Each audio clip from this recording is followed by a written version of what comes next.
Bienvenidos a CDA, el podcast que los introducirá a un mundo lleno de crimen real, fenómenos paranormales y ovni, conspiraciones, críptidos, sectas y sobre todo, mucho misterio. Hola a todos, sean bienvenidos de nueva cuenta a otro episodio más de Caballeros del Albedrío. En esta ocasión estoy muy emocionado porque tenemos un tema bastante especial, un tema que tenía ya bastantes ganas de tratar desde hace mucho tiempo, y debido a que ya se nos escaparon las fechas de Navidad, sería terrible que desaprovecháramos la magia de la época que pone en el consciente colectivo la aparición de unas criaturas bastante peculiares, en este caso los duendes, que han pertenecido a la cultura popular gracias a la mitología de diferentes partes del mundo. Aunque si quieren conocer un poco más acerca de este tema, tenemos un capítulo especial que lleva por nombre Quinametzin, Aluxes y Chaneques, en donde hablamos de estos seres desde la perspectiva mexicana o desde la mitología azteca. En esta ocasión no hablaremos como tal de la criatura o del críptido, sino de los fenómenos poltergeist que provocó un supuesto duende en una cocina española y que quedaría marcado para la historia como el famosísimo Duende de Zaragoza. Y bueno, ya saben que si quieren conocer toda esta historia completa, quédense hasta el final del episodio para que tengan todos los detalles completos. Y también si quieren tener un poco más de contenido extra, recuerden que pueden seguirnos en Facebook, Twitter, Instagram y TikTok como Caballeros del Albedrío, donde estamos avisando cada vez que se sube un nuevo episodio. Tenemos pequeños spoilers para que se den una idea de lo que vamos a hablar el siguiente episodio. Tenemos los complementos. Tenemos bastante contenido en todas las plataformas para que estén completamente al pendientes. Y por favor, si les gusta el contenido, pues ayúdenme a compartirlo con todos sus amigos, conocidos y familiares, que me estarían haciendo un gran favor. Y ya sin tanta habladuría, creo que es momento de que comencemos con el capítulo 111 de Caballeros del Albedrío.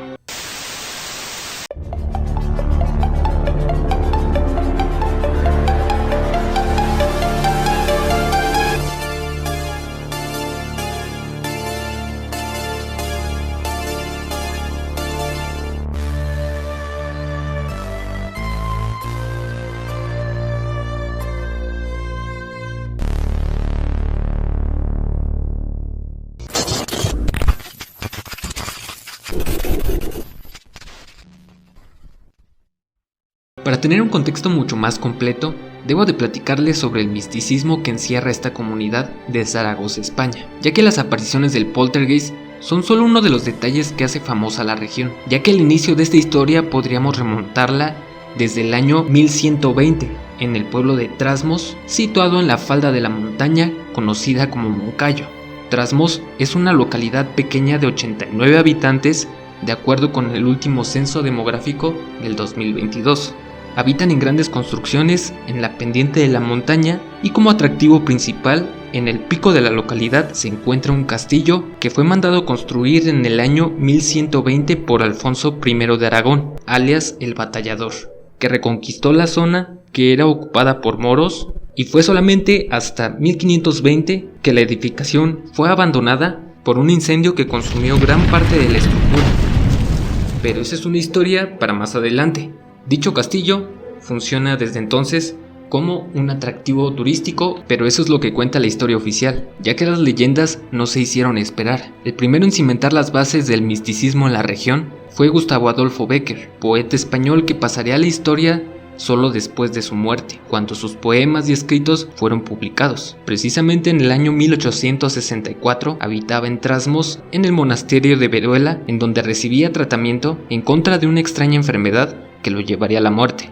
En ese tiempo redactó varias cartas que fueron publicadas en el periódico El Contemporáneo y que más tarde se transformaría en su libro titulado Desde mi celda, donde da una explicación detallada de la zona, de sus habitantes y por supuesto de sus leyendas. En su séptimo capítulo o su séptima carta habla sobre la famosa leyenda de la construcción del castillo, que se remonta a tiempos en los que los moros aún dominaban la zona. Para ese tiempo solo había unas 15 o 20 chozas que eran habitadas por pastores. En el lugar estaba el rey musulmán de Tarazona, que contemplaba el Moncayo, Estaba bastante emocionado por encontrar ese lugar, que sería perfecto para la construcción de su fortaleza. Cuando estaban comentando sus planes, un anciano se acercaba a la comarca, con sus túnicas desgastadas por el tiempo, un turbante sucio y un enorme báculo. Por coincidencia, logró escuchar el plan de construcción del rey, y se atrevió a ofrecer un pacto. Si el anciano levantaba la construcción y entregaba las llaves al rey, a cambio lo convertiría en el delegado de Trasmos. El rey, bastante sorprendido, se burló de él y le aventó una moneda de plata para que pudiera comprar lo necesario y siguiera de largo. Mientras el anciano levantaba la moneda, insistió que aceptara la propuesta. El rey, bastante ingenuo, aceptó y le dijo: con la condición de que esta noche levantes el castillo y mañana vayas a Tarazona a entregarme las llaves. Sin dudarlo, aceptó y continuó su camino. Al anochecer, regresó al lugar con su túnica rota y con un libro bastante viejo que contenía diversas escrituras en árabe y siriaco, acompañadas de figuras extrañas y símbolos raros. Se colocó en lo más alto de la montaña y gritó a los aires diversas oraciones, convocando el apoyo de espíritus del aire, tierra y fuego. Poco a poco llegaron al lugar seres oscuros y misteriosos que esperaban atentos las órdenes del anciano, que los guiaba a través de conjuros para construir el castillo. No pasó mucho tiempo para que las corrientes de agua saltaran por todos lados, acompañadas de fuertes ventiscas que provocaban remolinos de tierra y hojas secas. Las rocas comenzaron a crujir como si estuvieran aplicándoles demasiada presión. Después de 3 fuertes aires y explosiones, la tierra, rocas y árboles ya estaban listos para la construcción. Con otro fuerte aire, los materiales cayeron aleatoriamente en la zona, mientras las entidades le daban forma a la construcción. Básicamente eran como albañiles satánicos. Pero a la mañana siguiente, los pocos habitantes de Trasmos quedaron impresionados ante la construcción. De la noche a la mañana, había aparecido un castillo en la cima de la colina. De inmediato, uno de los habitantes se trasladó a Tarazona para darle la noticia al rey. En cuanto le dijo: sobre la cumbre del monte Trasmos, y donde ayer no se encontraban más que rocas y matorrales, hemos descubierto al amanecer un castillo tan alto, tan grande y tan fuerte como ningún otro. El rey sabía de qué hablaba, en cuanto recordó su trato con el anciano del día anterior. En cuanto estuvo frente a la construcción, quedó impresionado ante la belleza del lugar. A lo lejos apareció el anciano mientras desenfundaba una tela de color púrpura que contenía 2 llaves de oro sólido que fueron entregadas al rey, mientras el anciano pedía que cumpliera su parte del trato. Pensó que solo se trataba de algún engaño. Bastante seguro, el vagabundo le pidió que se acercara a la edificación para que comprobara su veracidad. A partir de entonces, el castillo se convirtió en la fortaleza del rey, incluso después de dar por finalizado su reinado, a pesar de que en 1520 ya estaba abandonada por los incendios provocados por Pedro Manuel Jiménez de Urea, que en ese momento era el dueño del castillo y que se convertiría en el protagonista de una leyenda muy famosa en el pueblo de Trasmos. Fue difundida por el bibliotecario y muy afamado Manuel Jiménez Catalán en 1927. Cuenta que el castillo pasó de propietario en propietario por más de 400 años, y para 1520 el señor de Trasmos era Pedro. Este era bien reconocido en la localidad por ser un caballero cristiano,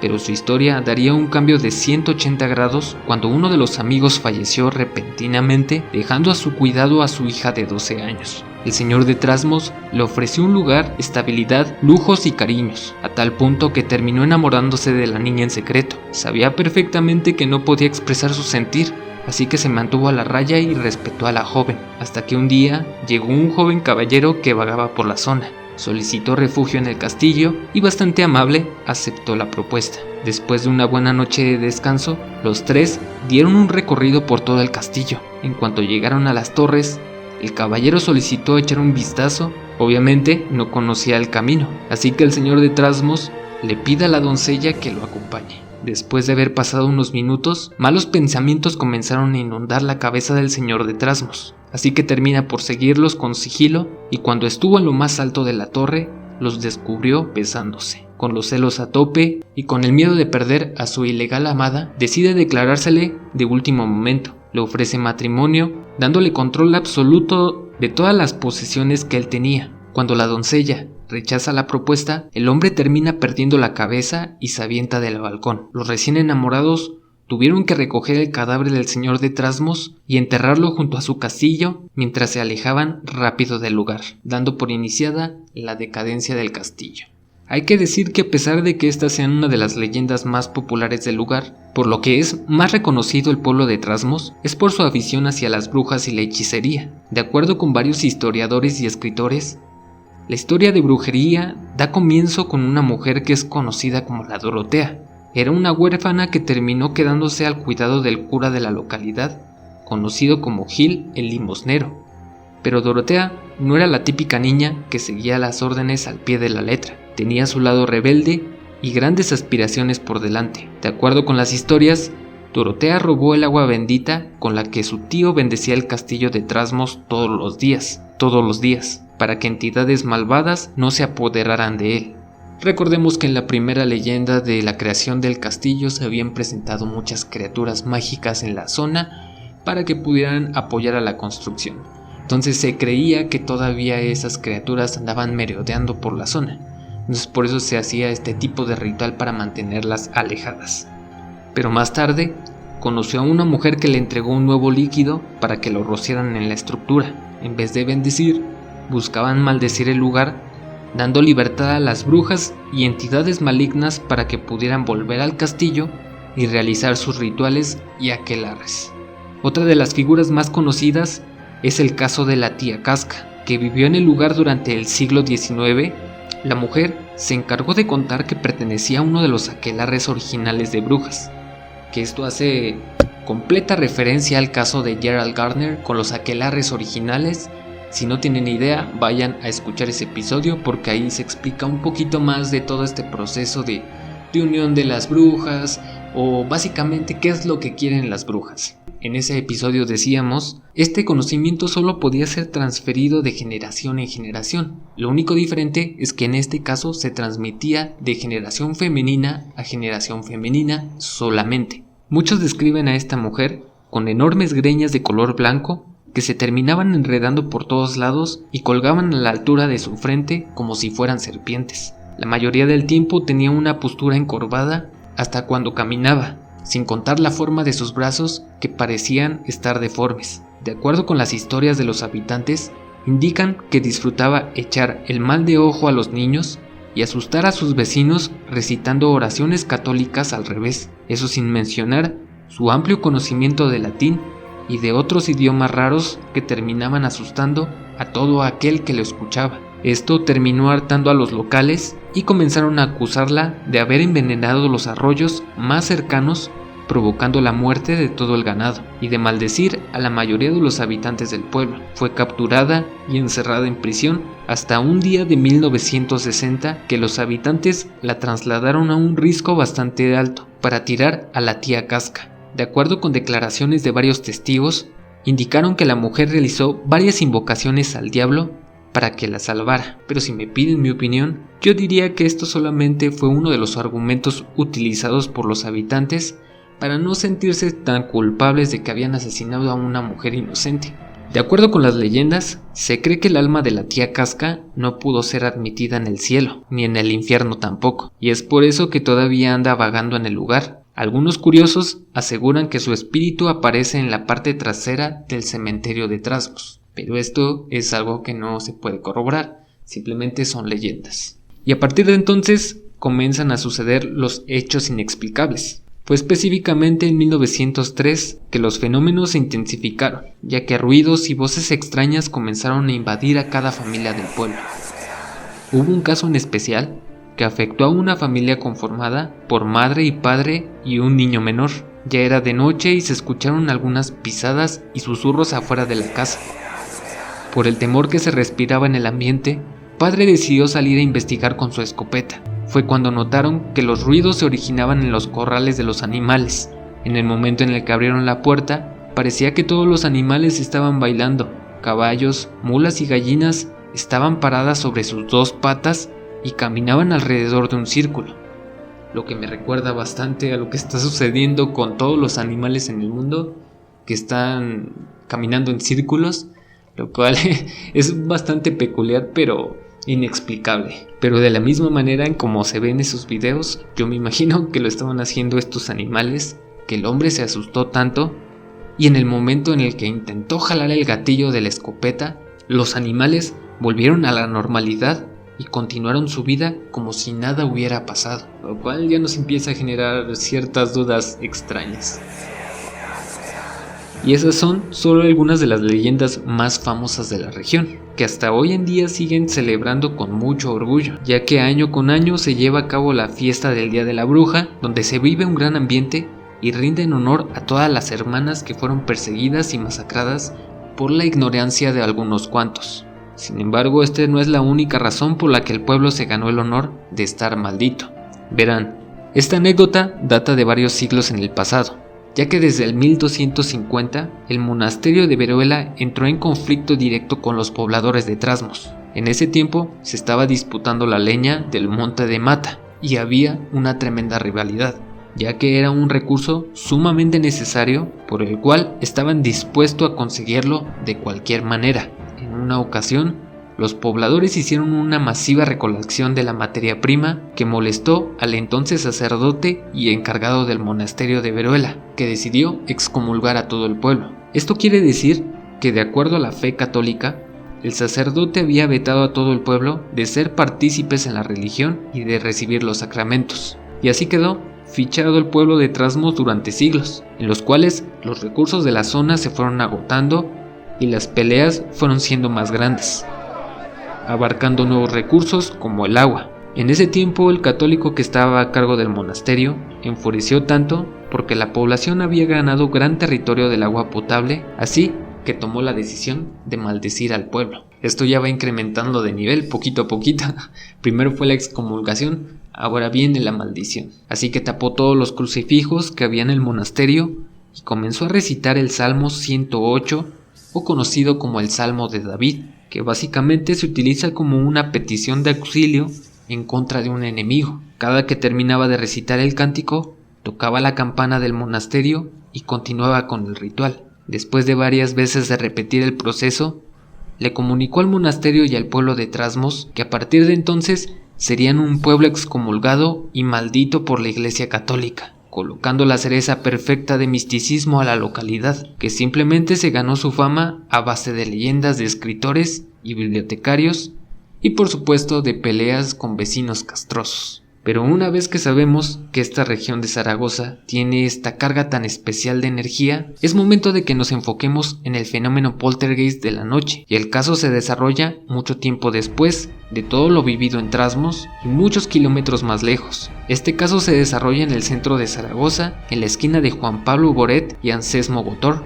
en el año de 1934. En el lugar hay un edificio residencial de muy alto calibre, que era propiedad de Antonio Palazón, que vivía en el segundo piso del edificio. Junto con él habitaban otras 7 familias más, o sea en total eran 8, que vivían muy cómodamente debido a la modernización de la ciudad, con nuevas vialidades y rutas de transporte, a pesar de que en ese momento ya se estaba gestando todo el movimiento revolucionario de la Guerra Civil Española. La comunidad de Zaragoza vivía tranquila y sin consecuencias. Disfrutaban de las nuevas infraestructuras y la gran mayoría de la población estaba sumergida en la vida religiosa, visitando la catedral principal constantemente. Lo que pondría alerta a todo el edificio comenzó el 27 de septiembre de ese mismo año. Las 8 familias del edificio de Palazón dormían tranquilamente hasta que en un punto de la madrugada comenzaron a escuchar una risa estruendosa que se repetía por todos los pasillos y rincones del edificio. Era una risa inquietante o quizás burlona.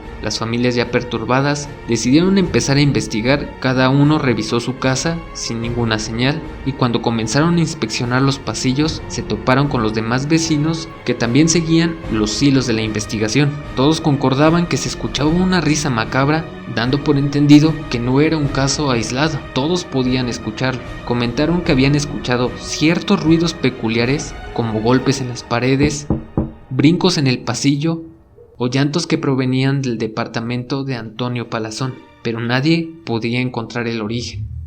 Después de un rato de poner las cartas sobre la mesa, los vecinos terminaron más confundidos que al inicio y decidieron irse a dormir para continuar la investigación después. Al paso de los días, la vida siguió su curso. La casa de Palazón llevaba un estricto orden y para eso tenían apoyo de 2 empleadas de nombres Anita, que era la que limpiaba el desorden y se encargaba de la cocina, y Pascuala, una niña de escasos 15 o 16 años que cuidaba a los niños de la familia. Cuando las dos chicas estaban laborando en la casa, las cosas eran bastante sencillas, pero cuando llegaba el momento de las vacaciones, una de las dos debía quedarse con todas las responsabilidades. Para ese momento, ya había pasado mes y medio de las risas macabras, y ese día comenzaban las vacaciones de Anita, así que era el turno de Pascuala de iniciar las labores en la cocina mucho más temprano de lo habitual. Ese día salió de la cama, se alistó y se fue rápidamente a la cocina para iniciar el fogón de la estufa de carbón.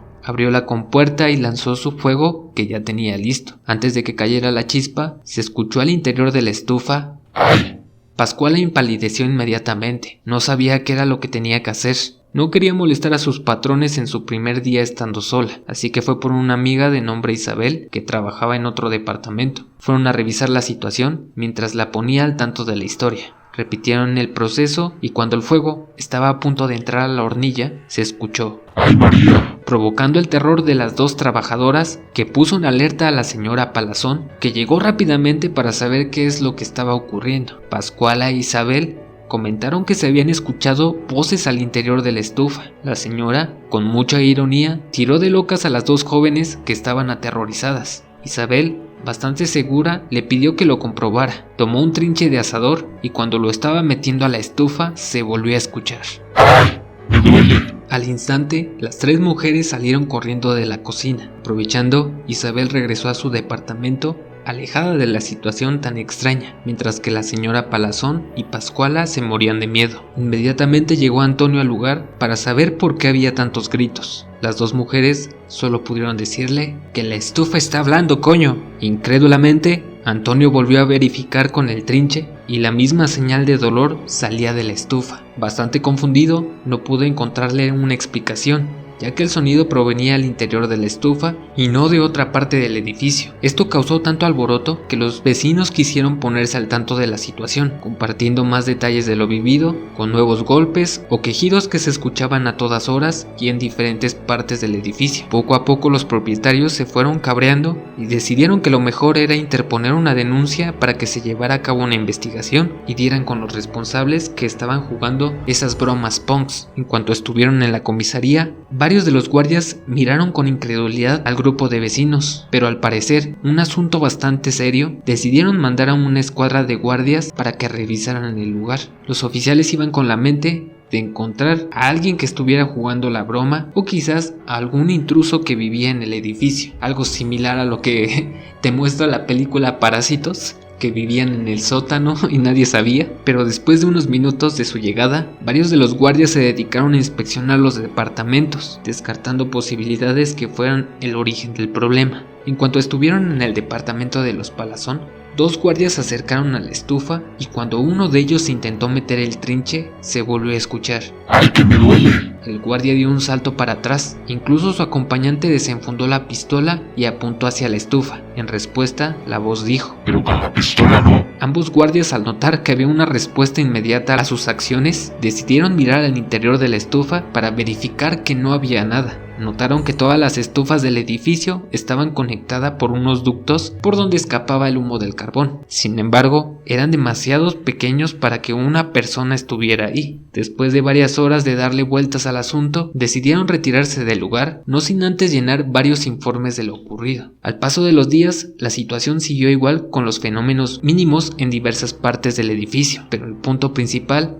era la estufa de los Palazón. Fue para el 20 de noviembre que la situación comienza a incrementar. Pascuala, totalmente aterrorizada al intentar encender la estufa, era acompañada por otras empleadas y la señora Palazón, que siempre esperaban lo peor. Pascuala acercó el fuego a la hornilla, gritó bastante fuerte: ¡ay, fuego no, que me quemo!, obligando a la familia a no poder cocinar sin que la voz comenzara a molestar. Así que para el 21 de noviembre en la madrugada, algo diferente sucedió, ya que la voz de la estufa decidió despertar a los habitantes con una canción titulada como Mijaca, estrenada en el año de 1933, lo cual quiere decir que estaba bastante actualizado con la cultura popular, porque era una canción que tenía escaso un año de haberse estrenado. Pero bueno, esta canción fue interpretada a todo pulmón por el duende o por la entidad poltergeist del edificio y destruyendo los oídos de todos los habitantes. El espectáculo horrorizó a los vecinos, que tuvieron que solicitar el apoyo de unidades policiales que no pudieron dar una explicación convincente. Tuvieron que pedir el apoyo de agentes de más rango para que pudieran encontrar una posible explicación. Motivo por el que el 23 de noviembre llega un equipo liderado por Pablo de Palos, que era un investigador de la policía, además del psicólogo Ros Mateo y el doctor Jaime Penela. En cuanto abrieron la puerta del departamento, la voz se escuchó fuerte y les dijo: ¿Cuánta policía? ¡Cobardes! De inmediato, los especialistas sabían que este fenómeno parecía ser omnipotente. Sabía que era lo que pasaba en cada rincón de ese edificio, así que decidieron realizar pequeños experimentos para poder comprobar esta hipótesis. Mientras un oficial se iba a otro departamento y otro se quedaba frente a la estufa, le preguntaba que qué era lo que hacía su compañero y respondía perfectamente. En otra ocasión, otro de los habitantes estornudó mientras platicaba con otro de los guardias y la entidad le respondió, le dijo básicamente salud. Pero sin muchas conclusiones, los especialistas decidieron que lo mejor era comenzar a interrogar a los testigos, y la primera en notar el fenómeno era la niña Pascuala. Después de algunas preguntas, el médico y el psiquiatra estaban seguros de que ella no podía ser quien estuviera inventando o jugando a la broma. No tenía tendencia de mitomanía o de introducirse en una realidad fantástica. Para quedar 100% seguros, realizaron un experimento. Pablo le pidió a Pascuala que fuera a hacer una cosa lejos del edificio, mientras que uno de los guardias intentaba realizar las mismas cosas que Pascuala en la cocina. Cuando prendió el fogón, la misma voz se volvió a escuchar, dejando descartado el posible fraude por la empleada. Al mismo tiempo, la prensa se enteró de los hechos y en poco tiempo ya se encontraban afuera del edificio tomando fotos de las investigaciones o buscando entrevistas con habitantes. Periódicos como La Voz de Aragón, El Heraldo de Aragón y el Times London dieron un espacio para publicar algunas columnas sobre el fenómeno. Debido al revuelo provocado, los agentes de la policía deciden que lo mejor es que evacúen el edificio para poder tener más control sobre la situación. Las familias fueron notificadas para que pudieran buscar un lugar temporal en lo que se resolvía el problema. Al paso de los días, el edificio se fue quedando vacío, hasta que los Palazón se fueron a una casa a muy pocos minutos del edificio principal, mientras que Pascuala había regresado a su pueblo natal para evitar a todos los medios de prensa que la acosaban en sus labores. Para ese momento no se contaba con muchos medios de entretenimiento y de información. Solo se podía contar con los periódicos. El nombrado caso del duende del edificio era toda una sensación, atrayendo a cientos de curiosos que esperaban durante horas afuera del edificio con el fin de poder escuchar la voz de la entidad. A tal punto llegó el fanatismo que varios curiosos decidieron allanar la propiedad para poder vestirse de fantasmas y asustar a los presentes. Debido a todos los delitos cometidos, la policía los terminó arrestando y multando con 50 pavos a cada uno por andarle jugando a los chistositos. Así que estos percances alentaron los procesos periciales de investigación, que se dedicaron a levantar los pisos del edificio, quitar los falsos plafones para ver si no había algo extraño escondido, quitaron antenas de radio para evitar que se colara alguna comunicación externa, y a pesar de que el edificio estaba completamente vacío, las risas y quejidos del duende se seguían escuchando por todo el lugar. El investigador Pablo ya no sabía qué más hacer, así que declaró el caso como inexplicable. Fue entregado a otro investigador de nombre Luis Fernando, que fue contactado directamente por el gobernador de Zaragoza en ese tiempo. Le pidió que acabara con la situación a toda costa, ya que dicho fenómeno, fuera real o no, había puesto en la mira del mundo a Zaragoza, y eso no se lo podían permitir, y menos con lo que se estaba viviendo políticamente. Y sin mucho tiempo para investigar, decide pedir la ayuda de Pascuala para que realizaran sus actividades como cualquier otro día. Cuando prendió el fogón fue cuando la voz del duende se presentó y no permitió que cocinara. Frustrado por no tener una respuesta, gritó: ¿Qué es lo que quieres? ¿Quieres dinero? Sin pensarlo, el duende contestó: No. El detective Luis respondió: ¿Quieres un trabajo? Y el duende dijo: No. Ya fastidiado, Luis le dice con un tono molesto: Entonces, hombre, ¿qué quieres? Inmediatamente la voz le dijo: No soy un hombre. Por la respuesta recibida, el investigador ya no volvió a hacer otra pregunta y mejor se retiró del lugar. Eso le había puesto los pelos de punta. Al menos sabían que la criatura o la entidad que estaba en el edificio no era un ser humano. Al paso de los días, más personas que ayudaban con la investigación fueron testigos de diferentes fenómenos, respuestas o comentarios precisos para cada movimiento que hacían. Tal es el caso de uno de los albañiles que ayudó a tirar la pared que cubría los ductos de la estufa. Cuando los ladrillos estaban quebrados, intentó hacer unas medidas. Sin embargo, la voz le dijo: ¿Para qué te molestas, tío? Si esto mide 58 centímetros. El albañil, muy asustado, miró a sus jefes que estaban mirándolo aterrorizado desde la entrada de la cocina, así que le pidieron que continuara con su trabajo mientras ellos se iban. Cuando estaba colocando la cinta para medir, la voz le volvió a responder: Que no te molestes, tío, que ahí tiene 15 centímetros. Obviamente, después de estos encuentros, los trabajadores se les hacía bastante difícil estar en el edificio, complicando aún más la situación y la investigación. Por otro lado, la presión mediática y gubernamental que tenían fue demasiada que el 3 de diciembre de 1934, el juez e investigador Luis Fernando dio su veredicto final que decía: yo mismo quise escuchar la voz y después de varias experiencias vividas, podemos decir con bastante claridad que se trata de un fenómeno psíquico que solo se produce en determinadas circunstancias. Bajo el punto de vista científico, no puede ser más interesante y sugestivo, aunque no es el primer caso de este tipo que sucede en la historia. Las circunstancias de este caso serán archivadas al no haberse encontrado a ninguna persona responsable de los hechos, dando así un cierre a la historia, o al menos para las autoridades, que ya no querían involucrarse más con duendes o con cosas fantásticas. Pero el caso continúa, ya que unos días después del dictamen, la familia Grijalva, que habitaba en el tercer piso, fue transferida al departamento de los Palazón, mientras que ellos se iban al suyo. A eso le llamo estrategia. Por otro lado, cuando la familia se instaló, el hijo del matrimonio, de nombre Arturo Grijalva, comenzó a experimentar comportamientos anormales, debido a que la voz del duende no se detenía a pesar de haber hecho el cambio. No pasó mucho tiempo para que el niño comenzara a platicar con la entidad. Una noche, el padre Grijalva encontró a Arturo platicando frente a la estufa. Cuando le avisó que era el momento de ir a la cama, este se negó porque estaba platicando con el duende. El padre, desconcertado, intentó negar la presencia, pero el niño seguía insistiendo. Juraba ver un duende que parecía loco al interior de la estufa. Aterrorizado por completo, su padre tomó al niño en sus brazos y salió de la cocina. Bastante paranoico, llamó de nueva cuenta a la autoridad, que envió de nuevo un investigador. Después de realizar varias pruebas con el niño, comprobaron que no estaba loco. Cada vez que se paraba frente a la estufa, el duende sí se comunicaba con él.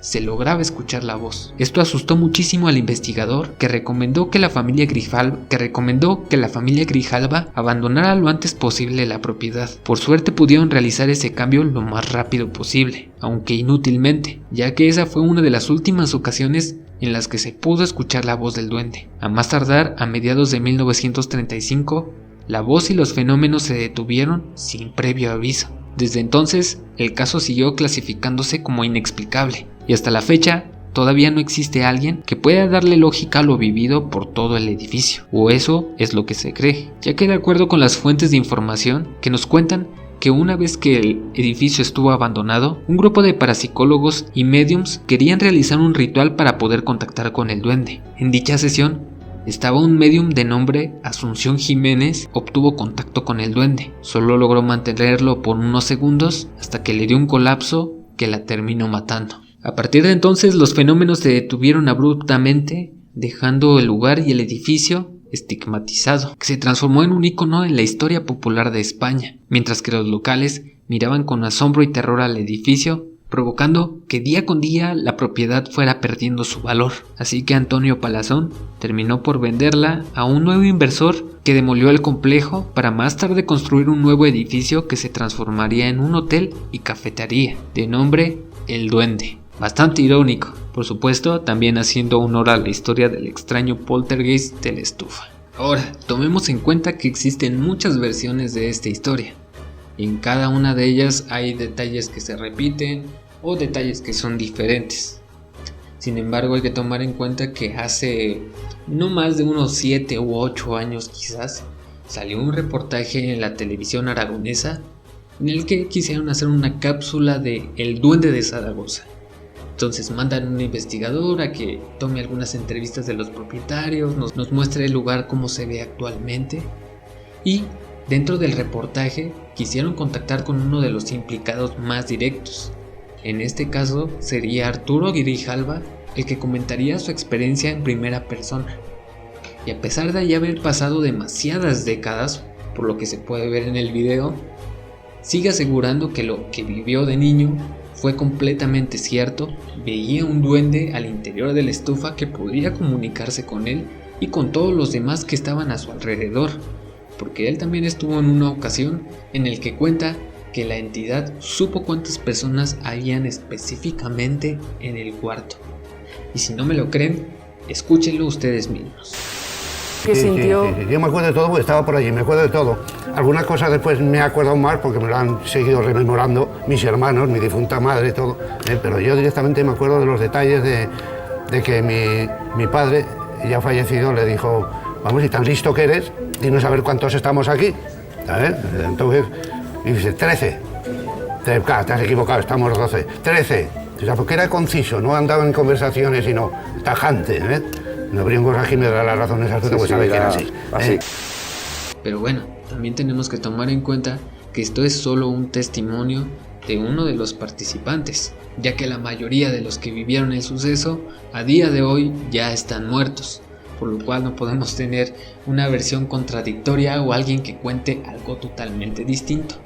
Entonces es prácticamente imposible que a día de hoy podamos saber si lo que pasó con el duende de Zaragoza fue real o no. Para mí en especial me parece una historia bastante loca, extraña, porque solamente fue un fenómeno que se presentaba al interior de la estufa o quizás en otras partes del edificio, pero nunca llegó a tener un contacto más allá con los habitantes, vaya.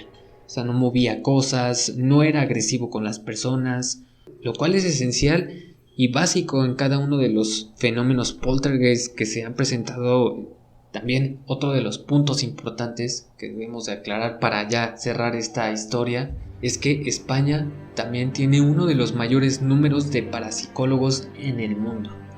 Esto quiere decir que la investigación paranormal sí se ha llevado con un proceso bastante intenso en esa región, y este no es el único caso que ha estado infestado por mediums o por supuestos parapsicólogos que han investigado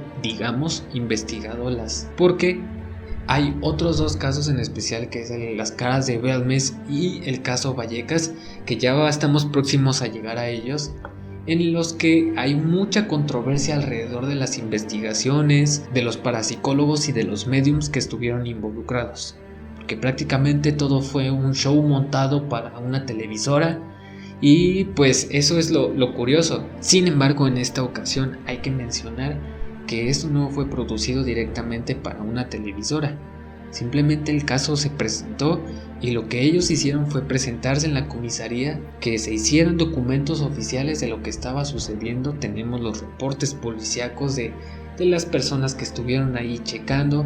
Incluso hay fotos bastante específicas en el momento en el que el guardia mete el trinche a la estufa y se escucha la voz. Se ve la cara de terror de los dos guardias de policía, por lo cual nos deja más a la incertidumbre. ¿Pasó realmente? ¿No pasó? Era una entidad bastante cómica que no quería afectar más allá a los vivientes, simplemente jugarles una broma, quizás. Hay muchas posibles explicaciones que podríamos darle al caso, pero como se los mencioné, nunca la vamos a tener.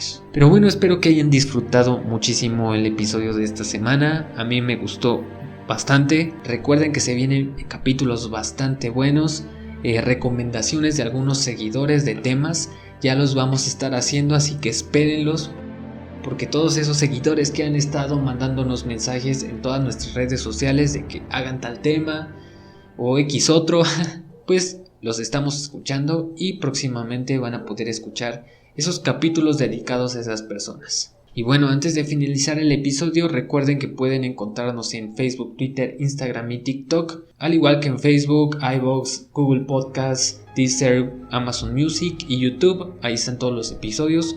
Compártanlo con sus amigos, conocidos y familiares. Ya este proyecto ya está creciendo un poquito más rápido, lo cual me da mucha felicidad. Así que vamos a hacer lo posible. Ayúdenme a compartirlo con todos para que se haga esto más grande de lo que ya es. Esto ha sido todo por esta semana. Esperen el siguiente episodio que se va a poner bastante bueno. Les recuerdo, mi nombre ha sido Abel y nos escuchamos en el siguiente Viernes de Misterio o cualquier día de misterio. Hasta la próxima.